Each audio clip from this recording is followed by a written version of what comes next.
Good morning dear student. 11 science maths last video में बेटा हमने चैप्टर नंबर 10 एक्सरसाइज 10.2 कंप्लीट किए थे। आज हम एक्सरसाइज 10.3 कंटिन्यू करेंगे, बट उसके पहले कुछ इक्वेशन। अगेन इक्वेशन की बात आ गई। मैंने बोला था चैप्टर नंबर 10 में भी काफ़ी सारे इक्वेशन हैं, हर एक एक्सरसाइज में आगे हमें कुछ ना कुछ देखना पड़ेगा। ओके, तो स्टार्ट करने से पहले कुछ इक्वेशन देखें। ओके, देन आफ्टर एक्सरसाइज 10.3 तो स्टार्ट करते हैं। तो सबसे पहले एक्सरसाइज 10.2 में लाइन का इक्वेशन बेटा देखा था हमने। ओके, कि भाई अलग अलग डिफरेंट फॉर्मेट दिया हो और लाइन का इक्वेशन ढूंढना हो, बट यहाँ पे थोड़ा वेरिएशन है। आपको लाइन का इक्वेशन दिया हुआ है और इंटरसेप्ट फॉर्म ढूंढना है। ओके, डिफरेंट तरीके से। तो मैं आपको बताता हूं, एक जनरल इक्वेशन ऑफ लाइन है, जनरल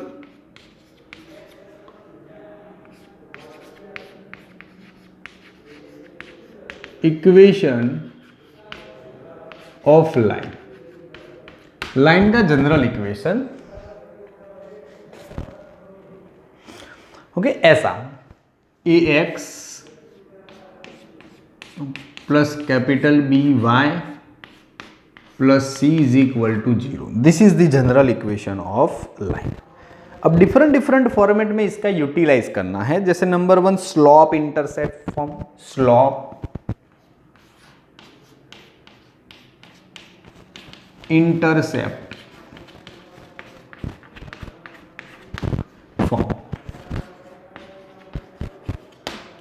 तो स्लॉप इंटरसेप्ट फॉर्म की बात करें तो दैट मीन्स मतलब कि स्लॉप इंटरसेप्ट फॉर्म क्या हो जाएगा, तो मैं समझाता हूं आपको।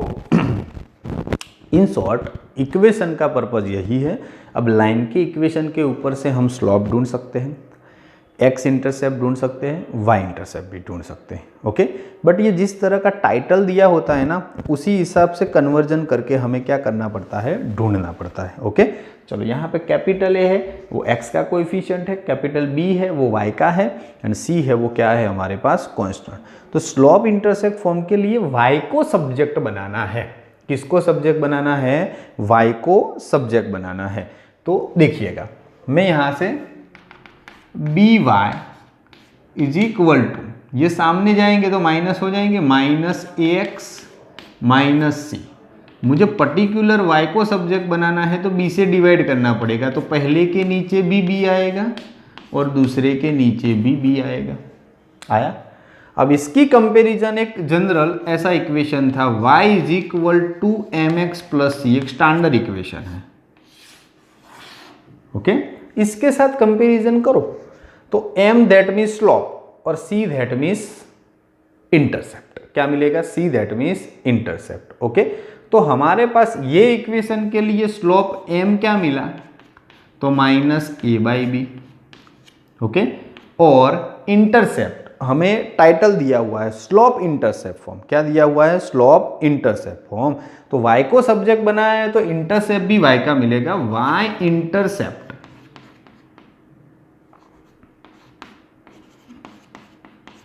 तो y intercept is equal to minus c by b is equal to minus c by B.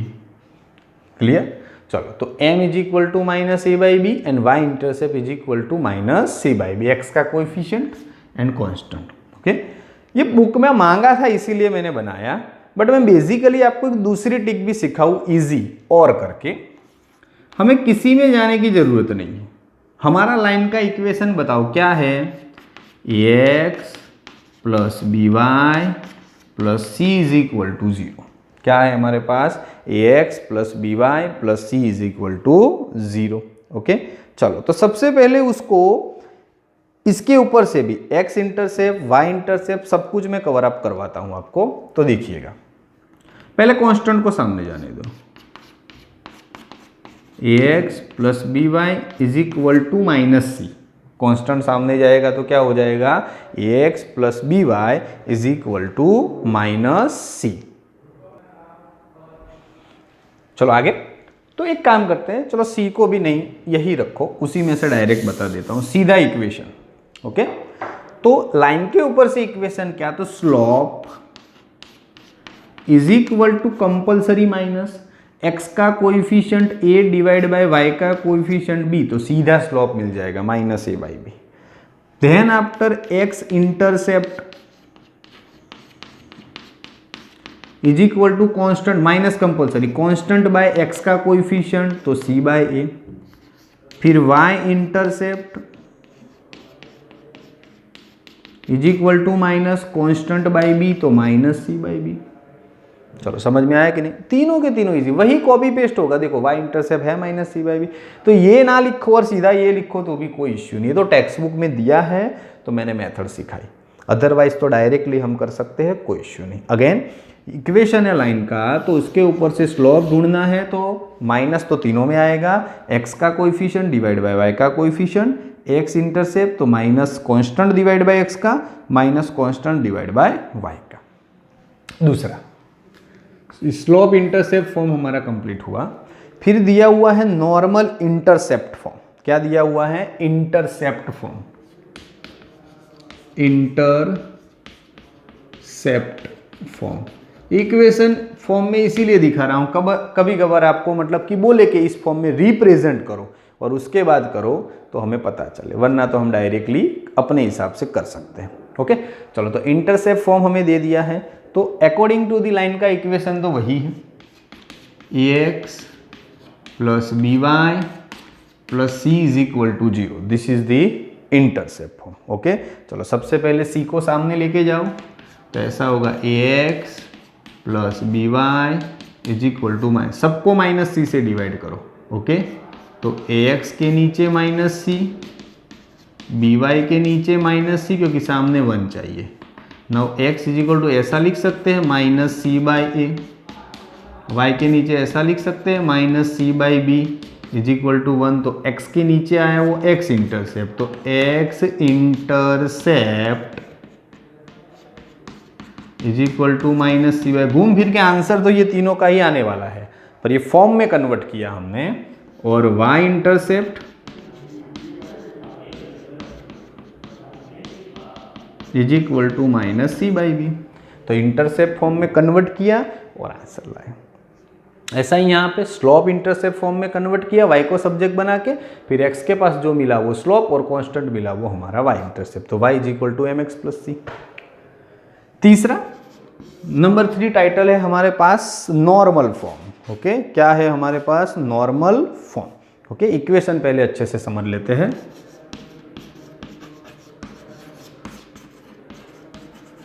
Normal form line का इक्वेशन वही ax plus B Y plus C is equal to 0।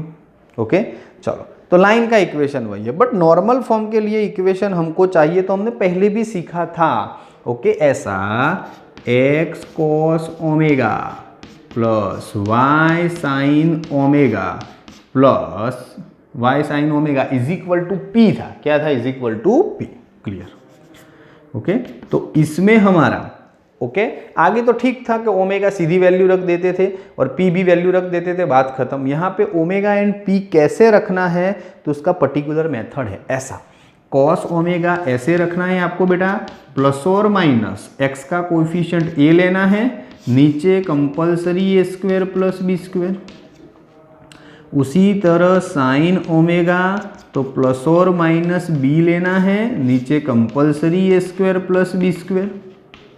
Okay तो उसी तरह कॉस साइन आपको consider करते जाना है और लास्ट में पी ऐसे लेना है कि प्लस और माइनस सी। देखो जितने ज़्यादा इक्वेशन उतना कन्फ्यूजन बढ़ेगा। तो जब नॉर्मल फॉर्म आगे का अलग था और इधर लाइन के इक्वेशन के बाद आपको नॉर्मल फॉर्म पूछा जाए, वो नॉर्मली आपको एंगल और पी दे के पूछे तो सीधी वैल्यू डाल दो, पर यहाँ पे लाइन के इक्वेशन के फॉर्म के ऊपर से नॉर्मल फॉर्म पूछे तो लाइन का इक्वेशन के ऊपर से पहले कॉस ढूंढो, साइन ढूंढो, पी ढूंढो, क्योंकि ए बी सी तुम्हारे पास है, नीचे अंडर रूट का होल स्क्वायर भी हो जाएगा, देन आफ्टर वैल्यू रखो। तो आगे का नॉर्मल अलग, इधर का नॉर्मल अलग। तो ये नंबर 3। फिर नंबर 4, तो मैं सीक्वेंस में ही नंबर देते जाता हूँ, थोड़ी बहुत पैटर्न हमारे पास आती रहेगी। Distance of a point from a line, distance of a point from a line, distance of a point from a line, distance ढूंढना है पॉइंट से लाइन का। ओके चलो रैंडमली लेते हैं कि लाइन का इक्वेशन तो हमारे पास वही है, ax plus B Y plus C is equal to 0 and take point P x1 y1। Point क्या ले रहे हैं, x1 y1। तो ax plus B Y plus c and point है हमारा x1 y1। तो distance formula d, direct equation सिखाता हूं, d is equal to mod में लाइन में पॉइंट रखो, जैसे a x1 x की जगह पे x1 b y1 plus C upon under root में वही पुराना a square plus B square, mod में a x1 plus b y1 plus C और वही पुराना a square plus B square. Okay X Y की जगह पे पॉइंट रख दिया और नीचे दोनों का होल स्क्वायर, तो आपको डिस्टेंस मिल जाएगा। नंबर 5 एक last equation, then exercise, distance between two parallel line, distance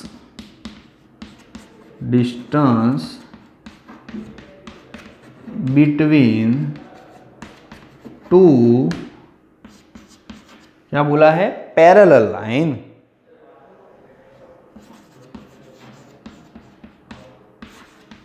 distance between two parallel line कैसी होती है, उसका x का कोएफिशिएंट और y का कोएफिशिएंट चेंज नहीं होता, कांस्टेंट चेंज होता है पैरेलल लाइन में। जैसे एक लाइन लिखूं ax प्लस बी वाई, तो उसका कांस्टेंट लिख दूं c1 इज इक्वल टू 0।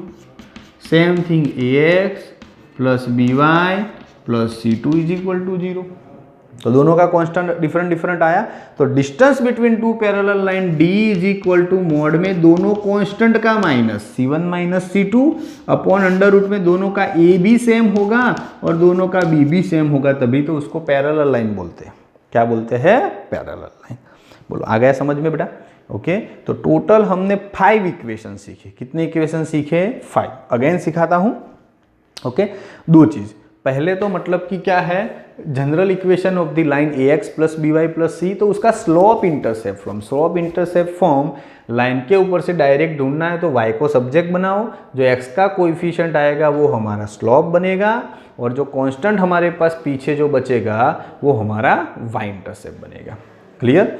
और शॉर्टकट ट्रिक से मैंने आपको तीनों डायरेक्ट भी सिखाने के लिए या क्रॉस वेरीफाई करने के लिए भी सिखा दिए कि भाई लाइन के ऊपर से अगर स्लोप तो minus a by b, x intercept c by and y intercept c by b. पर अगर फॉर्म पूछे ना कि इस फॉर्म में कन्वर्ट करो फिर ढूंढो, तो ये करना पड़े।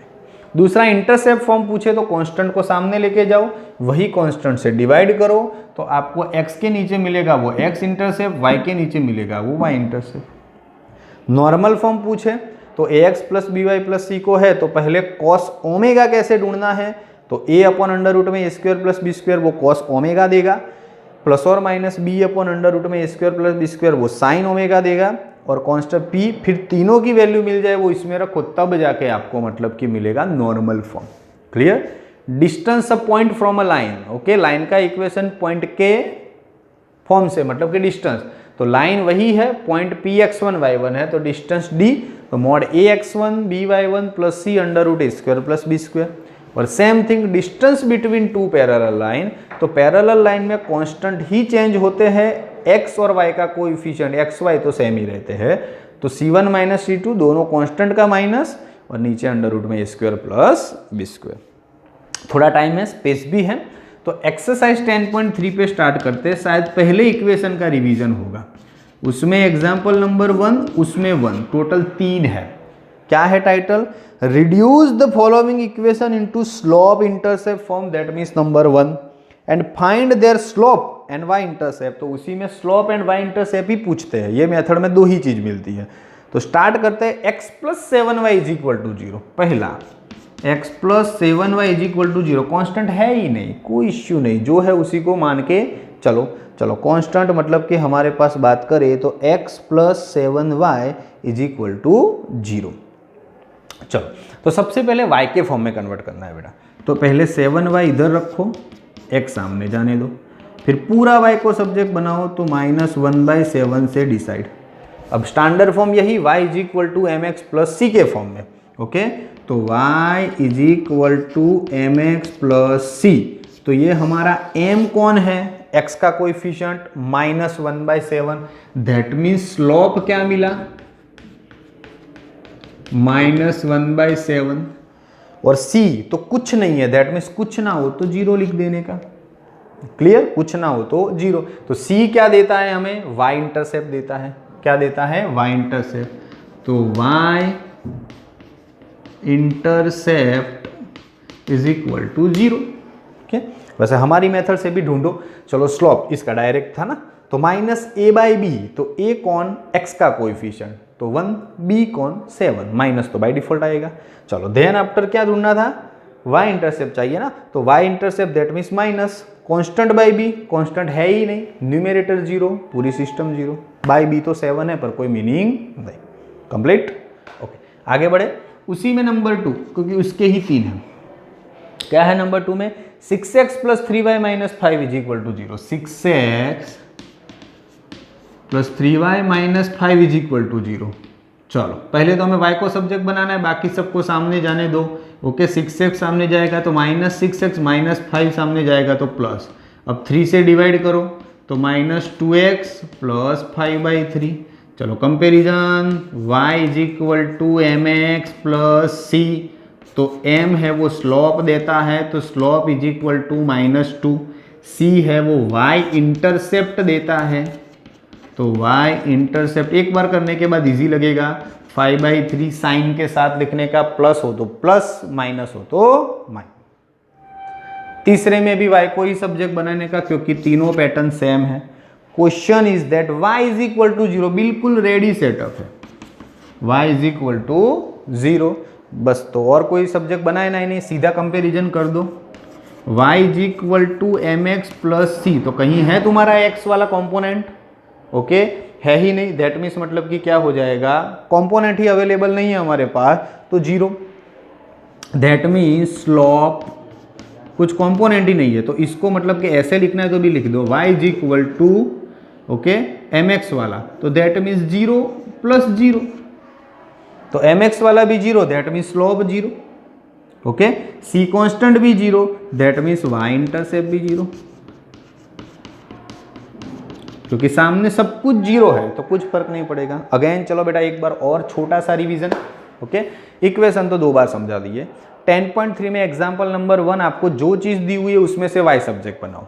ओके, x के साथ कोएफिशिएंट है वो स्लोप देता है, कांस्टेंट है वो y इंटरसेप्ट, c है वो y इंटरसेप्ट देता है, तो यहाँ पे है -a/c, दैट मीन्स a/b, और y इंटरसेप्ट जो -c/b। तो बस मिला हमको, x के साथ -1/7 था और कुछ नहीं था, तो y इंटरसेप्ट 0, इसमें -253 और इसमें 0 0। घबराने की बिल्कुल ज़रूरत नहीं है, इजी एक्सरसाइज है, बस इक्वेशन करते जाओ और उसके साथ नई नई प्रैक्टिस करते रहना। आज के लिए इतना बेटा, नेक्स्ट वीडियो में एग्जाम्पल नंबर 2 से स्टार्ट करेंगे। ओके, पर इसके पहले इक्वेशन सभी अच्छे से लर्न करो, 5 टाइम्स लिखो अच्छे से सभी इक्वेशन, तो नेक्स्ट वीडियो में कोई दिक्कत रहे नहीं। Thank you.